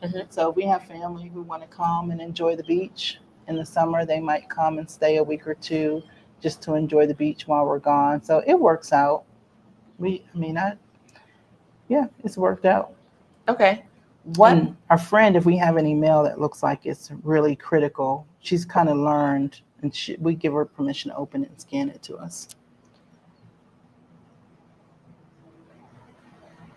What is life like? Explain any differences in life before, because you've been an academic for a long time, right? Yes. 25 years. Have you been doing these 3-month vacations the entire time? No, because my husband had a very demanding job. And so we were not, we were the 2-month traditional American vacation. Sometimes I could squeeze out 2 weeks, sorry. Sometimes I could squeeze out more by scheduling a conference. I've taught abroad, so we've done it where we've gone together for 2 weeks, and then I stay for a month or two teaching a class. I taught a class in Germany. He came for a week or two, and then he left, and then he came back. So we've been kind of making it work, but it's normally been 2 weeks. And one of the reasons that he made the career move was so that we could vacation longer, that we could take these trips and go away longer. So he actually left his job to follow me the last time around to my academic post, and then became a professor at the same university. And a lot of that was so that we could travel for long. Now, the factory where you got him at, did it burn down in a fire or something? What's going on? It was a special kind of factory. I am very blessed and I am privileged, and I get it. Really, I do. I get it. I don't know. I hit no more in the back. I had the jackpot on that one. He's lovely. He's academically smart, and he's smart enough to let you do what you. Let me be me. In fairness, his superpower is he's the only boy of 5 sisters. So that's what we need to be looking for? Right. Men with lots of women around that grew up with lots of women, who are friends with women. Yes. You can't let him watch this video, I know, but I said nice things about him because I have a reputation to uphold. Yes. You got to be starting shit. I got. Sorry, I'm not allowed to stay. You are allowed to stay. I tried to start some shit the other day at the meetup between them, and she was like, okay. You're not going to pay no attention to you anyway, so whatever. Okay, so we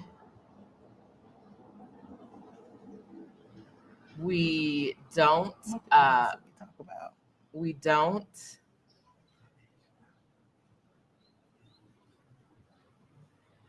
we don't know where the rest of them are, but 5 sisters, only boy, smart. Y'all let me know where they are, please and thank you. Do you have friends, single friends? I do, and it's tough out there. No, does Reggie have single friends? The ladies want to know, and by the ladies, I'm asking. Some, but he's a good arbiter of don't mess with him. Okay, so I'm gonna try to see Reggie later, right, and get the scoop. Yes, bring Reggie with you. We got to talk. Okay. We got stuff to talk about. Okay. Okay. So you have. Oh, Lamar's laughing. Hey, Lamar. Lamar was at we let men into the meetup the other day. It just happened. And we picked up a random one too. Hi, Kevin, if you ever see this. And we saw Kevin last night. Did you? So I crashed the guys' event last night. Okay. I just rolled up. Was it one of the Black Men of San Miguel meetups? Yes, and I just you showed up in there. Hey. Okay, and Kevin was there? Kevin was there.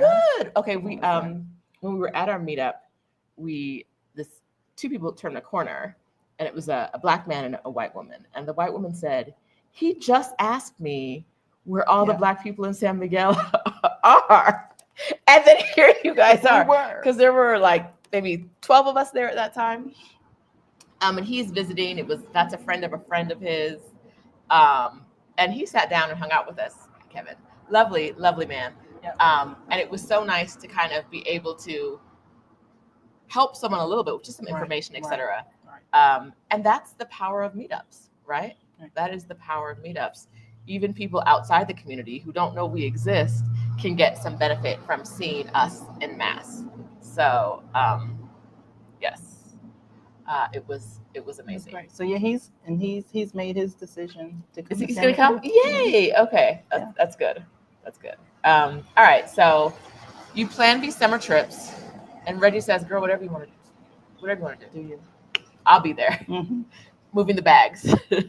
I'll be Because there." he just doesn't want to help plan, right? So I plan, but this is the deal. He knows the deal. When we get where we're going, you're keeping the keys. Like, I don't want to try to find anything because I'm gonna leave it at home. Okay. He's got the passport. He's got the bags. You know, we have our role, and they're somewhat, they're somewhat genderized, but that's okay. But I plan things and get everything ready. But once we get there, he's got the Google, where we going and all that, and I'm like, So that's his role to play. Is don't let me lose anything, like I'm losing stuff. Where'd I put it, So we got to bring Reggie with us so that we don't lose anything, so that I get back home because I haven't lost my passport, and I can get in the car when I come back because I hadn't left my keys in Mexico. Smart. It's all that stuff. Okay. All right. So you guys both play your roles. Yeah, we play our role. So I will not try to break you up on this trip. On this time. On this time. I love it. Okay, so you've been traveling, you've been taking these trips. How is life different now that he is on the same schedule you're on, and you can take these month-long vacations or multiple months of vacations? Right. Slow travel is so different because you can go, like I said, the cost is so much less. I mean, getting an apartment, even if you don't home exchange, right? Even if you go to the Facebook rental platform or whatever and just rent it, or whatever it is in that country, and just rent an apartment for a month is about the same as staying in a hotel for a week. So when you have the time, we're able to spend the same amount of money, but have far better experiences and delve deeper into the culture. And not everything is a rush. So when we were traveling for, say, get that weekend, and then you get the week, and then you get the weekend after, so that you can put 10 days, and you hope you do all those theatrics, but still your schedule is like, on this day we're going to the museum, and then we go to lunch at this place, and then for dinner we do this, and it's day after day after day of churn of what's next, what's the agenda today. And in fact, my husband and my son used to call me the field trip leader. How dare they? Because I would have that agenda and all planned out before we left. Now it's like, what are we doing today? Nothing. We're going to sit on this patio and look out at that garden, and we might get out the house around 1 o'clock, get something to eat, and then come back. Okay. It's just a slower pace. We're going to go to the markets more. We're going to go in the grocery store. We're going to not be so uptight about these schedules. So that's the big difference. We meet people. We've met more friends. We've, like I said, in the case of San Miguel, kind of already forming a community here, which has been fantastic. My son has a community in Paris, which is another whole story. But because we've been to Paris so much, he met friends and they've done creative things together, and he has his own little thing going in Paris there because we stay for longer periods of time. And when you can only go for a week or 10 days, you really don't have it's just sightseeing. This cathedral, that museum, that it's a whole different experience. Does life feel different now that you're taking these longer trips? Yes, for sure, because no matter what's going on where you live, you know there's abundance out there and there's a adventure out there just around the corner. Okay. Right. So I think at home it makes things at home a little bit more calm because you have a bad day and it's like today's a bad day, but in 14 days we're going to be over here. And it's not perfect over there, but having a difference in your environment just is something about it that you're anticipating something. You always have something to anticipate. And so, yeah, it makes being at home better. So I used to say, I'm sure everyone's had that really old professor that could barely get into the, Mm-hmm. was like, that's going to be me, right? Like, I'm going to be that person because I like my job and I'm going to be there until they put me out because why wouldn't I? I won't say it's easy, but it's kind of an easy gig if you like to do research like I do and I love students. And then after COVID, when I truly had independence of location and I got a taste of that, I was like, oh, this is completely different. Okay. Like, this is a whole different thing. And at the same time, Reggie had just entered academia and he had independence of location. So even though we couldn't travel the world, we got an RV and we like did the RV Ooh, thing okay. for months. Okay. But just having independence, location independence, once you get a taste of that, it is really hard to not want that. So now it's not, I'm going to stay here till I die, like even if it's a nice gig and you enjoy it, like, yeah, that's true, but there are nicer things. There are other things that are fulfilling. So it moved my retirement clock up drastically. Okay. Oh, Yeah. so just being abroad Yes. and seeing the different pace of things Yes. and what your life was like when you're living in a place for Right. months at a time, you Exactly. made the decision to retire earlier. Absolutely. So, like I said, now our trips are a little bit more specific in that we were scouting, like what's going to be the place for 2 months or 3 months, and when's the weather best there, what, it's that kind of situation. And I don't think we could have envisioned that before. It's And amazing. Exodus has helped with that as well.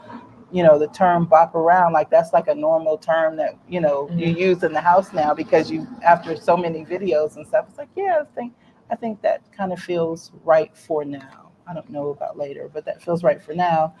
And working a job, even one that you think you love,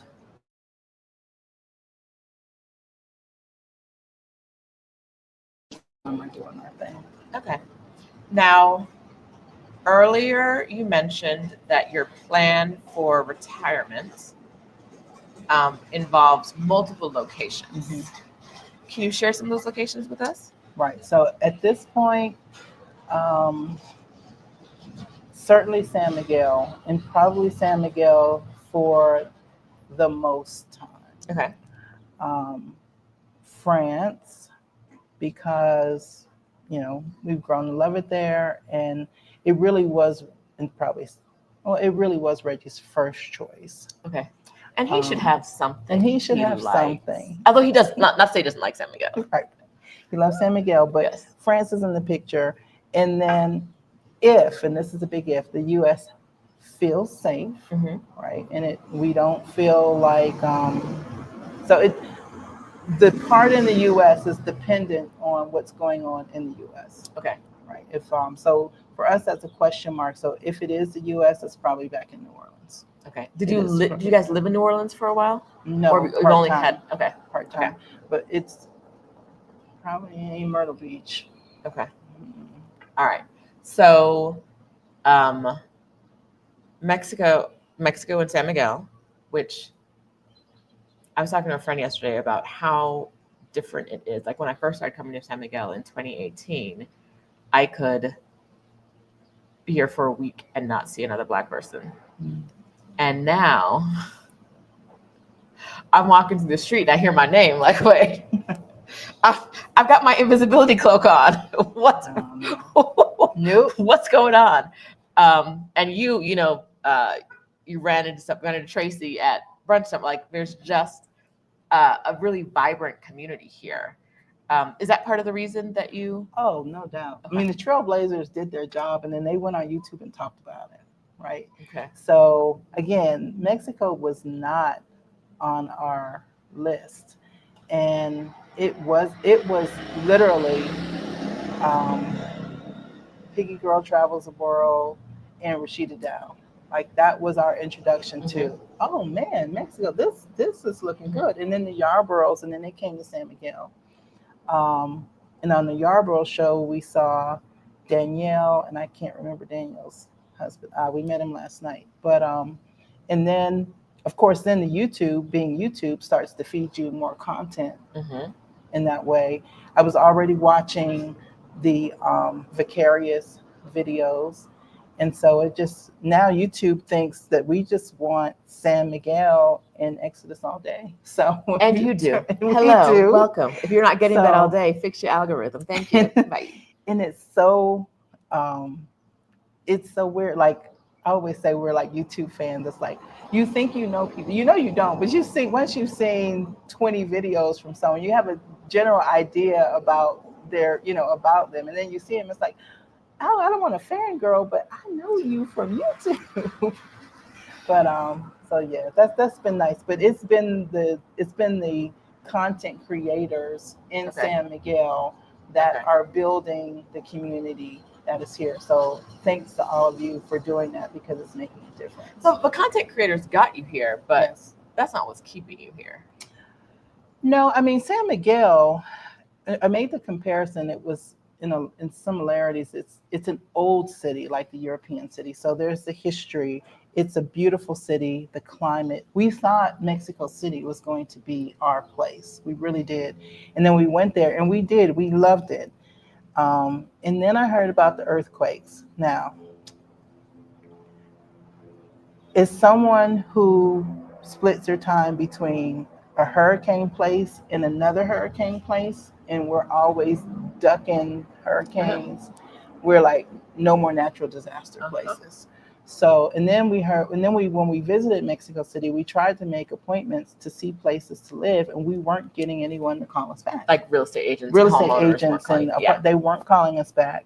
In San Miguel, we were getting calls back. We were seeing places that we could see ourselves being, Centro and in San Miguel. And then we went to City Market, and we were like, whoa, hey, So the more we learned, the more we were here, we thought we could see ourselves being here, meeting people. Mhm. Like I can already see myself, taking up, I don't know, painting or Yes. sculpture. It's an Bringing the artsy sewing town. machine, If you haven't right? been Artsy here yet, town. it's a very, very like artsy in the fact that a lot of artists moved here Right. along. It started kind of like as an artist. No, that's not actually fact. That's not factual. When the foreigners were coming in, they were It's the coming art in school. to create Right. art Right. and the art school and all that stuff. And Yes. in a little bit, it reminded us of New Orleans I can see that. because of all of the festivals, the emphasis on festivities and celebration and colors, and it's not too big. Mhm. Like after a while, you start to see the same people, which just feels right for Yeah. us. And it's got proximity to Mexico City. Mhm. So we can get there on those wonderful buses, do ourselves, and then come back. So it felt like it would be a soft landing. And so, yeah. Okay. I think this is a good question by Flutter by PNW. Have you researched healthcare here? So good. So good. Yes. And not only that, I've had two separate experiences with the healthcare system. When I was here in March, and this was in Querétaro, I was here in March and I had some issues, and we were in a hotel. They sent us to a physician's office up the street, and it was fantastic. We just as everyone says, he gave us his WhatsApp. He called later in the evening to check on me. In the office visit, no insurance, and it was $40. And he diagnosed my problem. I went back home the next week. I had to make an appointment, which took a week to get, and then I had to have, a sonogram, the EKG, all kinds of specialists involved. And I'm like, no, only for them to tell me what the doctor told me with that $40 office visit. Right.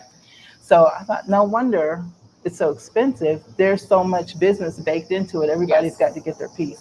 So that was my first experience. And then my second experience was this week.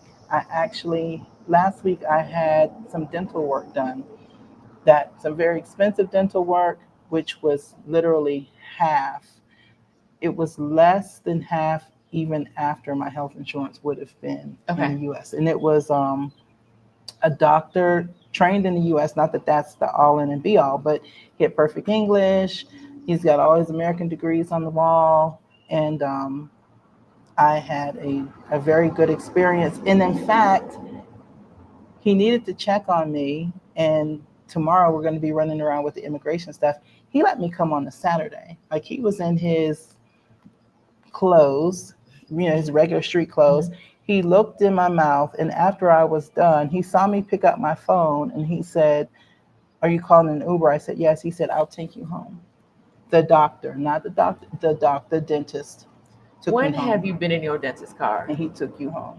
and happy about being in your dentist car? Right? Took you and not took you home as like there was nothing weird about it. He wasn't No, being. no. It was just I was like, "Hey, I'm leaving. You're leaving. Let's exactly. go.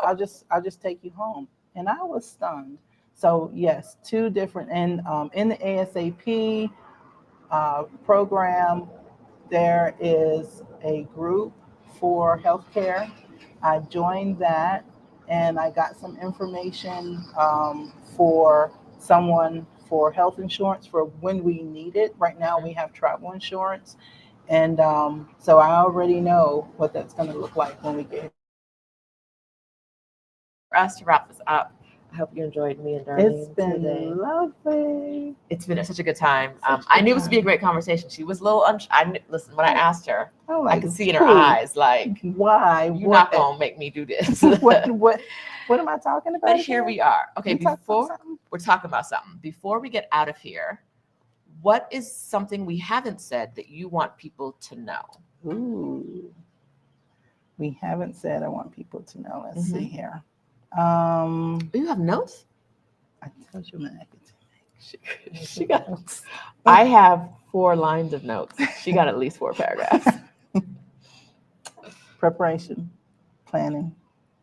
Um, there's nothing there I can use. I would just say, um, I have an overall mantra, and it's based on scripture, which is, and whether you're Christian or not, I think it's something that you can kind of think about, which is life in abundance, Mhm. right? It's based on the scripture of, he came that we may have life and have it more abundantly. So whether you believe that or whether you believe in any other way, I think we just have one time here that we know of, right? And so I'm going to squeeze as much joy out of this as I can. And however that looks, and as I walk the path, I discover new things, like whether it be home swapping, whether it be San Miguel instead of Paris, like whatever that looks like. My job is to squeeze as much joy and abundance and love out of this life that I've been gifted with as I can. That's amazing. So, I love that. Yeah. Oh, I got stuck on my. I got stuck on my. All right, y'all. We are gonna sign off. yeah. Thank you, guys. If you want to be in Darlene's shoes, we'll talk about what you got to do. Join Exodus ASAP at exodusasap.com and start taking action. Get yourself into academia or a freelance job where you can run your own schedule, right? Absolutely. Start a business that you can have some Absolutely. flexibility in. Find a man with a lot of sisters. Ding. What else? What else to be to be you? I mean, be smart and beautiful and all those things. Thank you. But what else? Thank What you. else are we adding to the list? No, I think that's it. Just open to new experiences. And open to new Yeah, experiences. someone like, I'm in this other travel group on Facebook of solo women travelers. Like, I'm not staying in a room that looks like that. I'm not, it's like a lot of that. If it's not 4-star, you're limiting. You're Mhm. just limiting your experiences. It can be so much more. Okay. So, Well, thank you. Thank you. Thank you so much. Thank Thank you you so for being much. here, Thank y'all. you so much. I hope you love this. We're going to drop Darlene's affiliate links for home exchange in Yes. the description in a few minutes. We think in a few Hopefully. minutes. If If not not, before the end of the day, we'll get it done. Sure, yeah, we'll get it done. Don't sign up before you get her link because you ain't know about it until she talked about it, or you weren't going to do it until she talked about it. So give her a little bit of change that will, well, a little bit of points A little bit of points so I that can will go continue towards a night finding more joy Yes. and experiencing more things. and squeezing more Squeezing joy as much out. joy out Yes. of this life as possible. Yes. Thank you so much. Thank you. All right. having And me. bye, guys. We'll talk to you later. Membership, we are not meeting today. We'll meet soon. I keep saying that, but soon is coming. Soon's right around the corner. All right. Bye. Bye. Got